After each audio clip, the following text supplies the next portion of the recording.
ketinglar. Bossana. Ada qarang, xonim qilmoqchi bo'ldik. Qarasa uyimizda qasqonimiz yo'q ekan. Lekin qizlaringiz nima qiladi? Toping. Men qizlarim qozonda ham pishirib yuboradi xonim. Bingo! Hozir qozonda xonim qilib ko'rmoqchimiz. Onajon yoshligimizda hamma ovqatlarni o'rgatgansiz-ku, lekin baribir siznikidek tam chiqmaydi. Nimaga sizniki mazali deb boshqacha. O'zim mazali taomlarni pishirib beraman. Menga sizlar pishirib berasizlar. Bo'ldi, ha bo'ladi. Senga bo'lsa sizlarni belgilayib yetishmayapti. Papoy, nimalar qilyapsiz?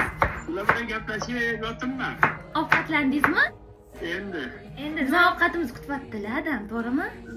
pishirmaysanlar Tez, bo'ldi, hozir tez pishirib, shunda sizga yuboramiz. 5 daqiqada tayyor bo'ladi. Mana bundan olib berlaring deb ayting, hacha bir marta. menga eng katta sovg'a o'zlaring qizlari. Familiyasi sog' bo'lsin. Allohga omonat bo'linglar sizlarim. Yaxshi ko'ramiz sizlarni. Von multfilmda bor-ku, кто на свете всех милее, всех красивее, белее, да nima edi? Всех менее белее. Это наша мамочка deydi. И папочка. Papchka. Qarang, mana bu qizingiz meni urib yig'latadi. Piyozga rahmat de o'shancha. Men seni urib yig'latganmanmi? Ha, juda ham ko'p.